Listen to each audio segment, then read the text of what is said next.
জয়নিতাই উপস্থিত মহামহালীলার সংকীর্তন রূপে মহত্তর যজ্ঞ অনুষ্ঠান কীর্তন প্রারম্ভে নিকটস্থ দূরগত অনাহত আহত নিমন্ত্রিত অনিমন্ত্রিত যত ভক্তমণ্ডলী ভক্তিমতী মায়েরা আজকে ভক্ত ভগবানের মধুর লীলা গুণকথা শ্রবণ করবার জন্য উপস্থিত হয়েছেন, তাদের সকলের শ্রীচরণে শতকোটি দণ্ডবত প্রণাম।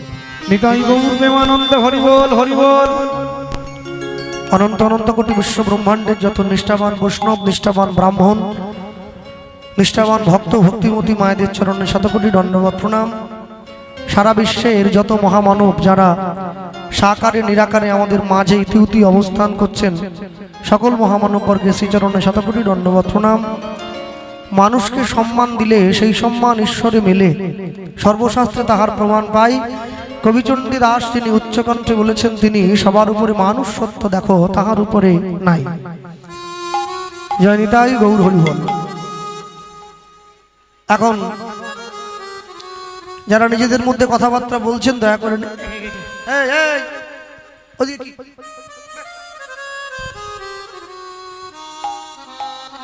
আজ থেকে 540 বছর পূর্বে কলিকালের মাটিতে শ্রীকৃষ্ণ চৈতন্য মহাপ্রভুর শুভ আবির্ভাব। মানুষের দরজায়, মানুষের সাজে, মানুষের বেশে ভগবান এসে দাঁড়িয়েছেন। মানুষের সম্মুখে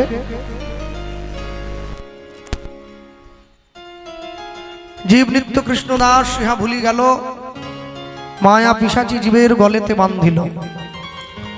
কৃষ্ণ নাম করজীব আর সব মিছে, পলাইবার পথ নাই দেখো জম আছে পিছে। হরিনাম কৃষ্ণ নাম মোদের পারেরও সম্বল, অন্য কোনো নাম মিথ্যে দিতে ধরে নাহি বল। যারা বসে আছেন, আমার আগে অগ্রবর্তী কীর্তনিয়া যা প্রচার করে গেল আপনারা শুনলেন, আমার পরেও আপনারা আবারও ভগবানের কথা শুনবেন। মনে রাখবেন, ভগবান কিন্তু প্রত্যেক যুগেই এসেছে, সব যুগেই ভগবান এসেছে। এমন কোনো যুগ নেই যে যুগে ভগবান আসেননি। সত্য যুগে ভগবান 5 বার এলেন, মৎস্য কুর্ম বরাহ নৃসিংহ বামন। ত্রেতা যুগে 2 বার এলেন, রাম পরশুরাম। দাপর যুগে 1 বার এলেন কৃষ্ণ। কলিযুগে 1 বার এসেছেন বুদ্ধ রূপে, আরেকবার আসবেন উড়িষ্যার সম্বলপুরে বিষ্ণুযশা ব্রাহ্মণের ঘরে কল্কি অবতার রূপে। এই হচ্ছে ভগবানের 10 অবতার। তাই যে 10 অবতার ভগবানের, তাহলে সত্য যুগে ভগবান 5 বার এলেন, তাহলে যুগটা তো ভালো ছিল, তাহলে ভগবান 5 বার আসবেন কেন? কলিযুগে মাত্র 2 বারেই কাজ মিটিয়ে দিচ্ছেন, দাপর যুগে 1 বার, ত্রেতা যুগে 2 বার। সত্য যুগটা বড় ভালো, ওই জন্য ভগবান 5 বার এসেছেন। মোটেই ভালো নয়। যে গ্রামে মাসে 5 বার পুলিশ আসে, সে গ্রামের লোক ভালো নাকি? শুধু মারামারি করে। এই যে মায়েরা বসে আছে, মায়েদের ধৈর্য বড় কম হরিনামের প্রতি। কেন বলুন তো? মায়েরা মাংস বেশি খায়, মাংস বেশি খায়, কটু ভাষায় কথা বলে, লজ্জা পরিত্যাগ করেছে, ছোট পোশাক পরে, নারী জাতি মাথার চুল বাজারে বিক্রি করে, নিম্ন রুচি সম্পন্ন। যার জন্য মানুষের রুচিবোধ আস্তে আস্তে করে নামতে আরম্ভ করেছে। বাড়ির যিনি মালিক হন, তিনি বাড়ির বাইরে সামাল দেন, মানে কি করে পয়সা আসবে, তাই তো? আর আপনারা বাড়ির ভেতরটা সামাল দেন, ঘর ঝাড় দেওয়া, ঘর মোছা, বাসন মাজা, রান্না করা, কুটো কাটা, সব। তাহলে ঘরের ভেতরটা যে সামাল দেয় সে কে বলুন? একটু আগে তো শুনছিলেন বিরজার কথা বসে, যে ঘরের ভেতরটা সামাল দেয় তাকে কি বলে? সে তো লক্ষ্মী নাকি?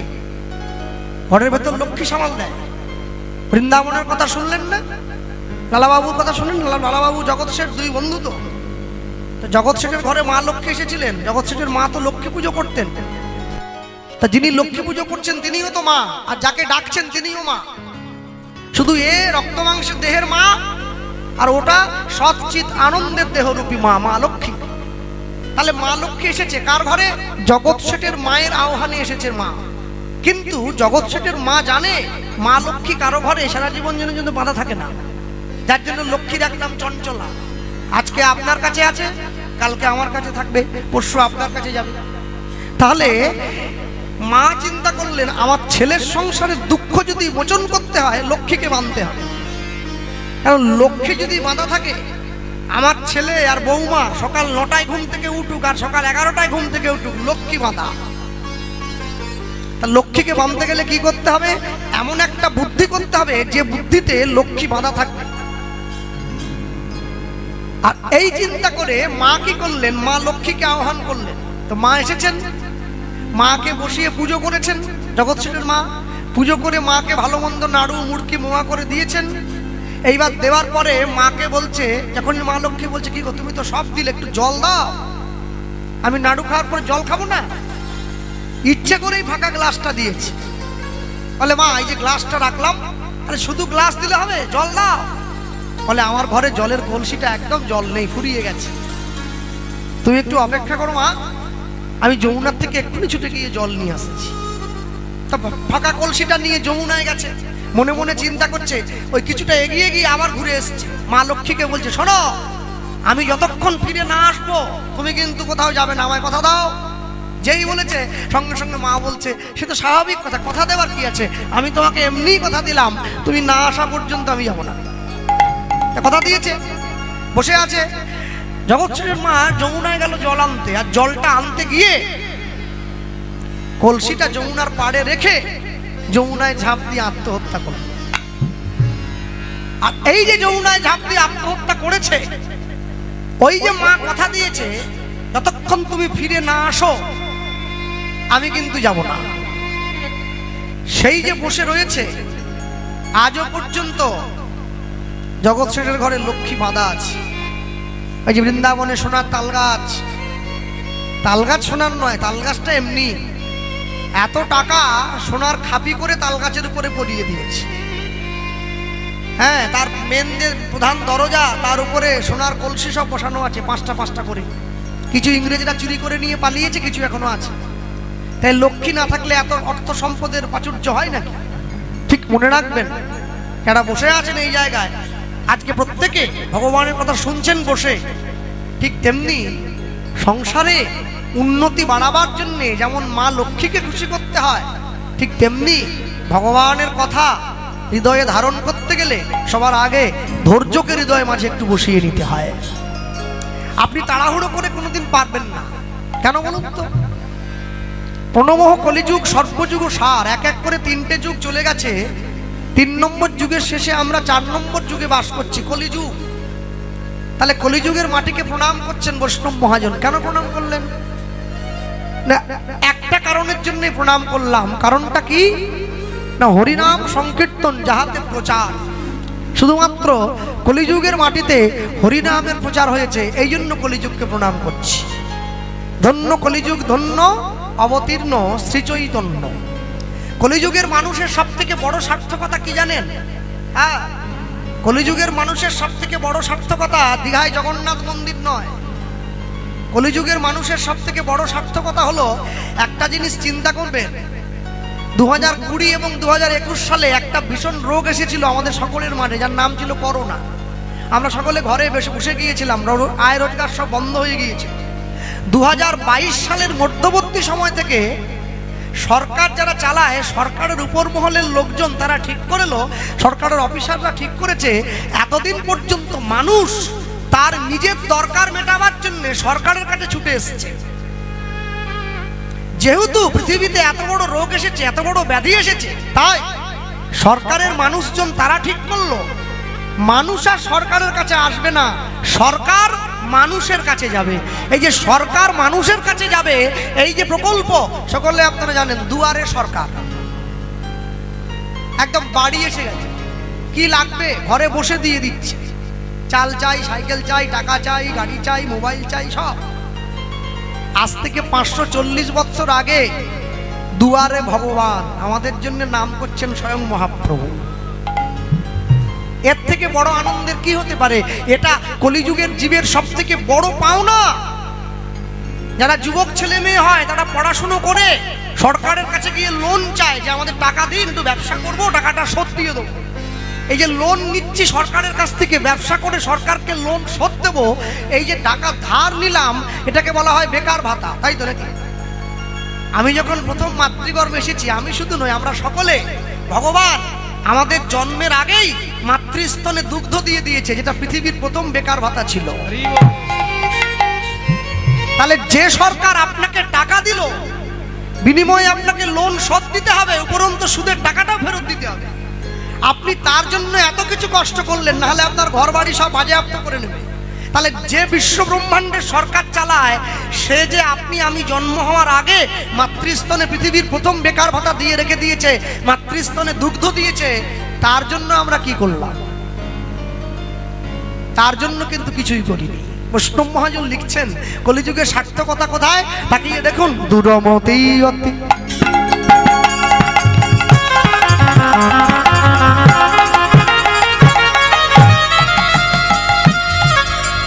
দূরমতি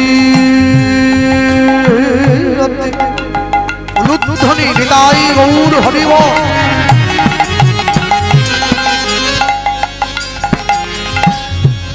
ও ভাই পতি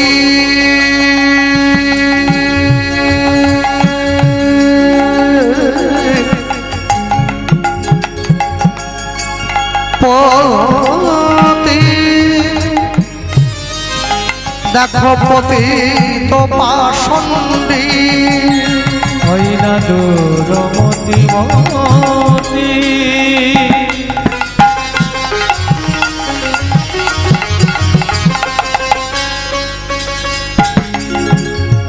ও ভাই পতিত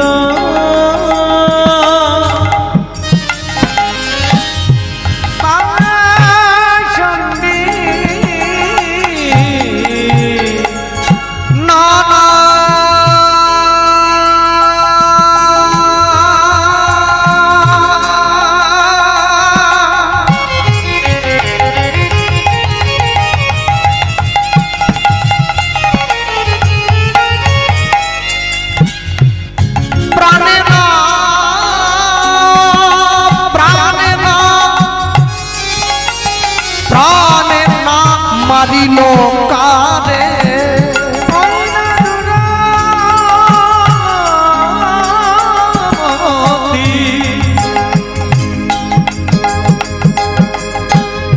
পতিত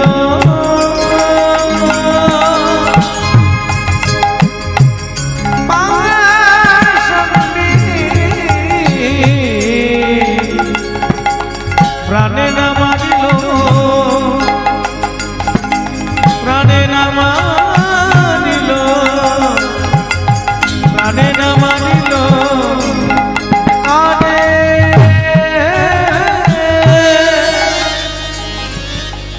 রাবণ কুম্ভকর্ণ মেরে ফেলা হয়েছে, হিরণ্যাক্ষ হিরণ্যকশিপু মেরে ফেলা হয়েছে। একটু আগে যে বর্বরিকের কথা শুনলেন, বর্বরিক গলা কেটে দেওয়া হয়েছে, অগাসুর বকাসুর কংস পুতনা মেরে দেওয়া হয়েছে। কিন্তু জগাই মাদাই উদ্ধার, চপল গোপাল উদ্ধার, মলয় চাঁদ কাজীর মতো মুসলমান উদ্ধার।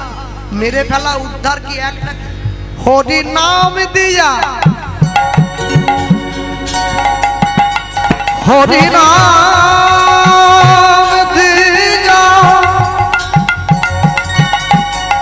জীবের হৃদয় সৌধিল,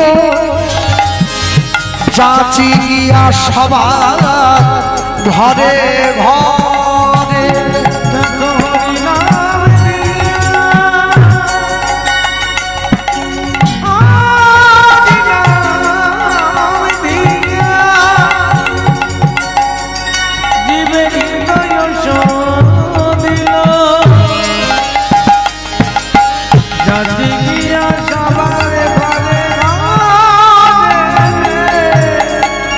বলি যেচে সাধে হরি নাম দিল,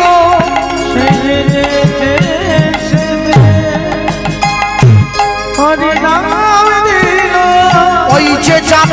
বিচার করেনি সেদিন।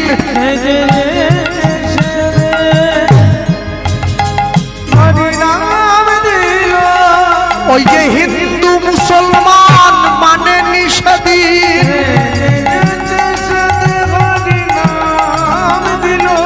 ওগো হরি নামে হরিকে নামায়ে আনলো।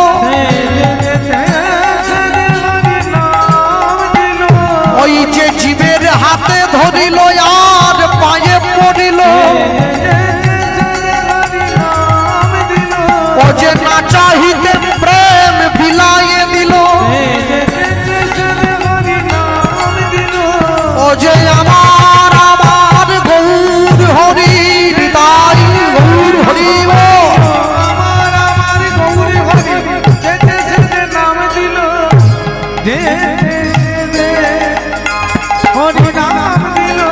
হরি নাম দিয়া হৃদয় শোনিল যাচি গিয়া সবার ঘরে ঘরে হরি নাম হৃদয় শোনিল যাচি গিয়া সবার ঘরে ঘরে। যে বাড়ির ছেলে মেয়েরা মাধ্যমিক উচ্চ মাধ্যমিক পরীক্ষা দেয় 3 ঘন্টার পরীক্ষার উত্তর লেখার জন্য 2 বছর সময় দিতে হয়। 9, 10 মাধ্যমিক, 11, 12 উচ্চ মাধ্যমিক। তাহলে 3 ঘন্টার পরীক্ষার উত্তর লেখার জন্য আপনি 2 বছর সময় দিয়েছেন বা আপনার বাড়ির ছেলে মেয়েরা দিয়েছে। তাহলে আপনি মানব জীবনের উত্তর বের করবেন নিজেকে কতক্ষণ সময় দিয়েছেন? 3 ঘন্টা হরিনামের আসনে বসবেন, হাত গেল পা গেল কোমর গেল সব ভেঙে চুঙে জড় হয়ে গেল, খুব কষ্ট। আর এই যে মায়েরা বসে আছেন এই যে সব লাইন দিয়ে গল্প করছেন, এ তার দিকে ও তার দিকে এ ওর দিকে, কেউ পা মেলে কেউ হাত পা চড়ে কেউ ঘুমোচ্ছে। হ্যাঁ, সারা জীবন রান্না করে শুধু ভূত খাইয়েছে।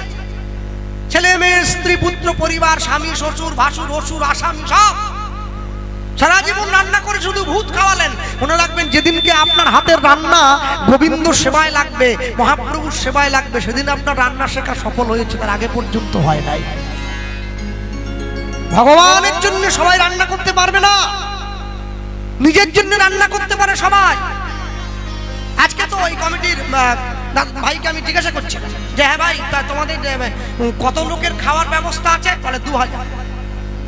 যত লোক আসবে। আমরা একটা জিনিস মনে রাখবেন, এইটা আমি কমিটির ভাইদেরকে বলবো, আগামী বছর থেকে হরিনাম হচ্ছে খুব সুন্দর, পরিবেশও খুব ভালো। এত রাত্রিতে কটা বাজে দেখুন এই ঘড়িটা, 11টা প্রায়। এই সময় যদি আমাদের মেদিনীপুরে মিঠুন চক্কর থেকে দিয়েও কীর্তন করান না, একটা কুত্তাও থাকবে না, পালিয়ে যাবে। তোর মিঠুন তুই রাখ, আমরা বাড়ি যাই। দক্ষিণ 24 পরগনায় লোক বসে 11টা 12টা 1টা 2টো 3টে 4টে বুঝেই যাচ্ছে, শেষ হয়ে গেছে। কীর্তনিয়া বলছে এবারে মা ওঠো, বলে ও হয়ে গেল, আচ্ছা ঠিক আছে। কেন বলুন দেখি, এ কি এমনি নাকি? এমনি বসে আছে। বাপ ব্যাংকে টাকা রেখে গেছে 1 কোটি টাকা, বেটা দেখি সেই টাকা সুদ তুলে নিয়ে কুটুনি করতেছে, আমি বড় লোক, তোর টাকা নাকি? টাকা কি তোমার? টাকা তোমার বাপের। তুমি যদি রাখতে তাহলে বুঝতাম তুমি ফুটুনি করছো। এই যে আপনারা বসে হরিনাম শুনছেন, এই হরিনামে শোনার যে আগ্রহ, এই যে ইচ্ছা শক্তি, এ কি আপনাদের নাকি? এ আমার চৈতন্য মহাপ্রভুর দান। হাওড়া জেলা থেকে মহাপ্রভু চলে এসেছে দক্ষিণ 24 পরগনা বারুইপুরে আটিসারা মহাপ্রভু তলা অনন্ত আচার্য ব্রাহ্মণের ঘরে। দুরাত্রি সেইখানে ছিলেন নিতাই গৌর। যে ঘাটে মহাপ্রভু ডুব দিয়ে স্নান করেছেন ওটা সদাব্রত ঘাট। ভৈমী একাদশীতে কীর্তন হয়, আমরা এবছরও গেছি। 3 থেকে 4 লক্ষ মানুষের সমাগম হয়। এটা মহাপ্রভুর অবদান। যেখানকার মোয়া বিখ্যাত, কোন জায়গাটা বলুন? জয়নগর। জয়নগর বহরুতে পাওয়া যায়, তৈরি হয়। জয়নগরের নামটা বড় বলে জয়নগরের নামে চলে। এই জয়নগর কার জন্য বিখ্যাত? হ্যাঁ, চাঁদ সদাগরের সপ্তডিঙা ওইখানে ডুবে গিয়েছিল, জায়গাটার নাম ছিল জয় চাঁদ নগর। চাঁদ সদাগর মা মনসাকে পুজো দিয়েছিলেন ওই স্থানে। কি বলতেন? অন্নদামঙ্গল কাব্যে কি লেখা আছে? যেই হস্তে পুজি আমি দেব সুলো পানি, সেই হস্তে না পুজিব চ্যাংগুড়ি কানি।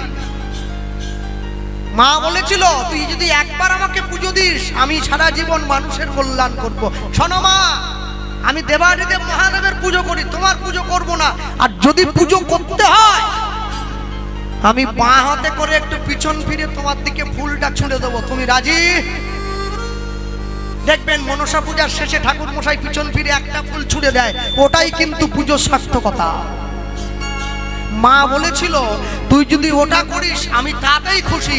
যেই জায়গাটায় চাঁদ সদাগর মা মনসাকে 100টি মনসা প্রতিমা তুলে পুজো দিয়েছিল, ওই জায়গাটার নাম হচ্ছে দক্ষিণ বারাসত। কোথায় ওটা? দক্ষিণ 24 পরগনা, মেদিনীপুরে নাকি? হ্যাঁ, জয়নগরে রাধা গোবিন্দের মন্দির আছে, রাধাবল্লভ তলা বলে। একটা শুকনো কদম গাছ আছে, কোনো পাতা নেই, শুধু ডাল আছে। প্রতি বছর রাস পূর্ণিমার দিন মধ্যরাত্রিতে যে কোনো একটা শুকনো ডালে দুটো কদম ফুল ফোটে, ফুল দুটো পেড়ে এনে রাধা গোবিন্দের চরণে দেয়া হয়, তারপরে কীর্তন শুরু হয়। এমনি বসে আছেন আপনারা? এমনি এমনি তারা টাকা রেখে গিয়েছে, আপনারা ফল খাচ্ছেন। মনে রাখবেন, মানুষের জীবনে ইচ্ছে অনেক, সকলেই চায় লটারির টিকিট কেটে আমার যেন 1 কোটি লেগে যায়, আমি কোটিপতি হব। কাটছে সবাই, সবাই পাবে না, পাবে যে কোনো একজনা। মনে রাখবেন, যারা বসে আছেন এই স্থানে, যখন হরিনাম সংকীর্তন শোনবার জন্য হরিনামের আসনে গিয়ে বসবেন, ভগবানকে প্রণাম করে বসবেন, প্রভু অনেক জীবনের কর্মফল ভালো, তাই তোমার নাম শোনার জন্য বসতে পারলাম। তুমি আমাকে আশীর্বাদ করো, আমি যেন কোনোদিন তোমার নামের চরণ থেকে দূরে না চলে যাই। কেন বলুন তো? যে কমিটির ভাইয়েরা আজকে কীর্তন দিচ্ছ, যে গ্রামের মায়েরা বাবারা বসে আছেন, যারা বাইরের থেকে এসেছেন, এবং যে সমস্ত বয়োজ্যেষ্ঠ সাধুগুরু বৈষ্ণব পণ্ডিত জ্ঞানীগুণীজন আছেন, আমি সবার উদ্দেশ্যে একটা কথা বলবো, আগামী বছর থেকে হরিবাসরের কিছু নীতি পরিবর্তন করবেন, এতে আপনাদের কল্যাণ হবে, গ্রামের কল্যাণ হবে। আমি আসি যাই আর না আসি, প্রথম নীতিটা কি? প্রথম নীতি হচ্ছে, যত মানুষে কীর্তন শুনতে আসছে, যে কমিটির ভাইরা এত লক্ষ লক্ষ টাকা খরচা করছো, আলো জ্বালিয়েছো, গেট করেছো, লাইট দিয়েছো, তোমরা ওই গেটের বাইরে 2জন ছেলেকে দাঁড় করিয়ে রাখবে।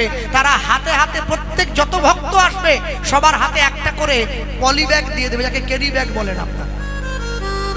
একটা করে পলি ব্যাগ সবার হাতে থাকবে, প্রত্যেকে জুতো খুলে সেই ক্যারি ব্যাগের মধ্যে ভরে খালি পায়ে হরিনামের আসনে আসবে। জুতোটা কাছে রেখে তারপরে হরিনাম শুনবেন। নাম শোনা শেষ হলো, যখন বাড়ি যাচ্ছেন পলি ব্যাগটা হাতে নিয়ে বাইরে যান, পলি ব্যাগটা খুলুন, জুতোটা বের করুন, পরুন, তারপরে ঘরে যান। প্রথম কথা। আর দ্বিতীয় কথা, আমি যদিও জানি সকলের দেখার সুবিধার জন্য উঁচুতে করেছো, ডায়েস করে হরিনাম হবে না, মাটি দিয়ে উঁচু করবে, 1 থেকে 1.5 হাত মাটিতে হরিনাম হবে। হরিনাম ডায়েসে হয় না, ডায়েসে যাত্রা ফাংশন অর্কেস্ট্রা হয়, হরিনাম নয়। ভক্তের সঙ্গে শিল্পীর যত নৈকট্য বজায় থাকবে, তত হরি কথা বেশি বেরোয়। একটু উঁচুতে উঠে গেলে পড়ে যাওয়ার ভয় আছে। সাধু সাবধান, চোর সাবধান নয়, সাধু।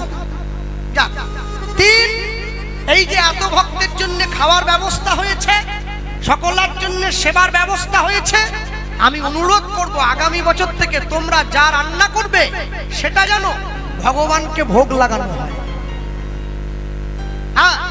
আমি অনেক জায়গায় কীর্তনে গিয়েছি, অনেক সাধুগুরু বৈষ্ণব আসেন, এই তো বাবু এসেছেন, আমি ওনাকে বললাম বাবা প্রসাদ পাবেন না? ওই বাবু বসে আছে, বলছেন না পাওয়া যাবে না। কেন? বলছে প্রসাদ তো হয়নি, কি করে পাবো? এইটা পরিবর্তন করতে হবে। আর এইটা এত সুন্দর মন্দির, এত সুন্দর বিগ্রহ, কেন এমনি খাবার দেবে? প্রসাদ দাও। প্রসাদ দিতে গেলে 2টো জিনিস পরিবর্তন করো। কি 2টো জিনিস? সবার আগে তাকিয়ে দেখবে যে রান্না করছে সে রান্নাও করছে, আবার বিড়িও টানছে কিনা, লক্ষ্য করো।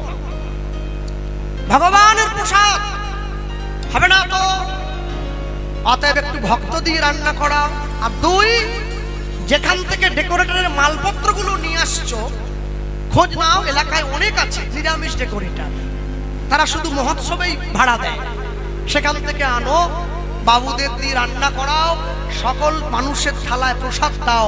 নাম শ্রবণ, প্রসাদ সেবন, এর ফল আলাদা হয়, এর ফল আলাদা হয়। কেন জানেন? জীবে দয়া, নামে রুচি, বৈষ্ণব সেবন, ইহা ছাড়া ধর্ম নাই। তুমি শোনো সনাতন। হরি বল, হরি বল।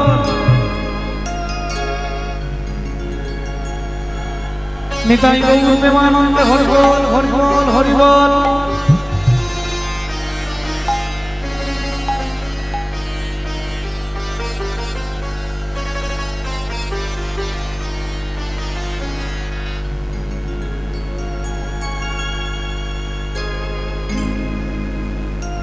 তবে একে একটু আমাকে বুঝে চলতে হবে, একে একটু ভয় লেগেছে আমার।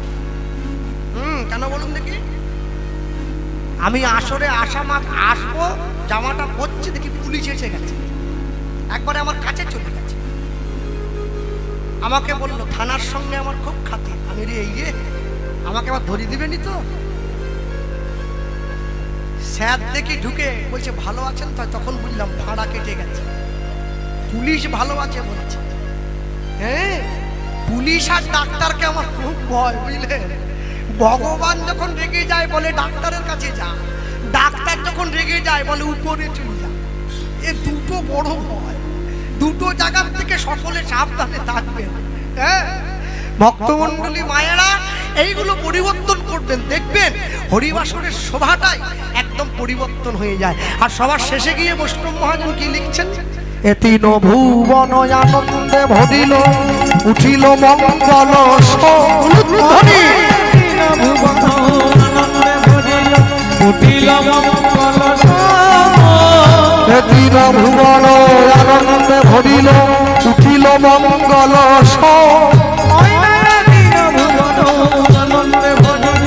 উঠিল মঙ্গল। কহে প্রেমানন্দে এমন গৌরাঙ্গে রতি না জন্মিল। কহে প্রেমানন্দে এমন গৌরাঙ্গে রতি না জন্মিল। কহে প্রেমানন্দে এমন গৌরাঙ্গে রতি না জন্মিল। কহে প্রেমানন্দে এমন গৌরাঙ্গে রতি না জন্মিল। বলি আমার ভাগ্যে হলো না গো, সবাই তোমার নাম পেল। বলি সবাই তোমার নাম পেল, ওগো আমি পতিত পড়ে রইলাম। হরি বল।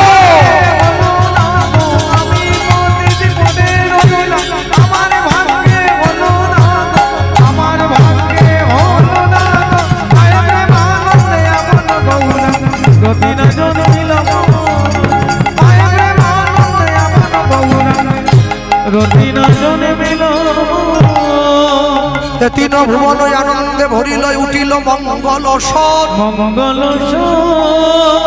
কহে প্রেমানন্দে এমন গৌরাঙ্গে, এমন গৌরাঙ্গে রতি না জন্মিল।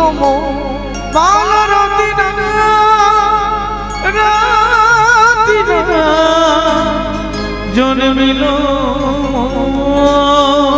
চলো ছোট্ট করে আমরা গৌরচন্দ্রিকা শুনলাম, লীলা মাধুর্যের মধ্যে প্রবেশ করতে গিয়ে যা বলবো, এই স্থানে দাঁড়িয়ে একটা বসে আছেন সকলে, এত রাত্রি জেগে ভগবানের কথা শুনছেন। আমার পরবর্তী যিনি কীর্তনীয় গাইবেন তিনি রাস গাইবেন।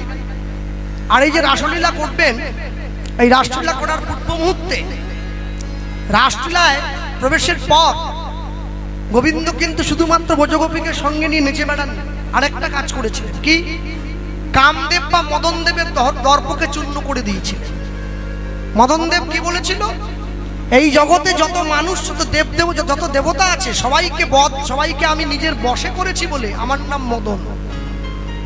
আজকে রাসমঞ্চে দাঁড়িয়ে তুমি আমাকে তোমার বশে করলে বলে আমি তোমার নাম দিলাম মদন মোহন। এই যে ভগবান, হ্যাঁ আচ্ছা না, মদন মোহন। তবে যে বিগ্রহ আপনাদের মন্দিরে আছে এ কিন্তু মদন মোহন না, ইনি কিন্তু কৃষ্ণ। মদন মোহনের গায়ের রং কুচকুচে কালো, বড় বড় টানা টানা চোখ, হাতে বড় বাঁশি, দেখবেন এত বড় যদি বিগ্রহ হয়, বাঁশিটা এত বড়। মদনমোহন কেন? মদনমোহন হাসে বাঁশি নেননি, হাতে মুরলি নিয়েছেন। মুরলি হচ্ছে সোনার তৈরি, 2 হাত লম্বা, 5টা ছিদ্রযুক্ত। বাঁশি হচ্ছে বাঁশের 17 আঙুল লম্বা, 7টা ছিদ্রযুক্ত। বেনু হচ্ছে রূপোর, ওটা 1.5 হাত লম্বা, 9টা ছিদ্রযুক্ত। 3টে জিনিস, একটা বাঁশি, একটা বেনু, একটা মুরলি। কখন বাঁশি বাজায়? তখন ব্রজগোপীদেরকে ঘর থেকে বের করে আনে, তখন বাজায় বাঁশি। কখন বেনু বাজায়? তখন গরুগুলোকে ঘরে ফেরায় গোচারণ থেকে, তখন বাজায় বেনু। কখন মুরলি বাজায়? তখন বৃন্দাবনে ব্রজগোপীদেরকে সঙ্গে নিয়ে ভগবান রাসলীলা করে, তখন মুরলি বাজায়। 3বার 3টে, সবসময় একই জিনিস বাজায় না। হ্যাঁ, তাহলে এই যে ভগবান নিজে হাতে মদন দেবের দর্প অহংকারকে চূর্ণ করলেন, মদনমোহন নাম ধরলেন, হরিসভায় বসে আস্বাদিত গীতব্য লীলা মাধুর্য ভক্ত সুধার সমীপে সকলে মিলে আমরা আস্বাদন করছি লীলা পুরুষোত্তম মদন মোহন। আমি বলতে গিয়ে বলবো, আস্তে কথা বলবেন না,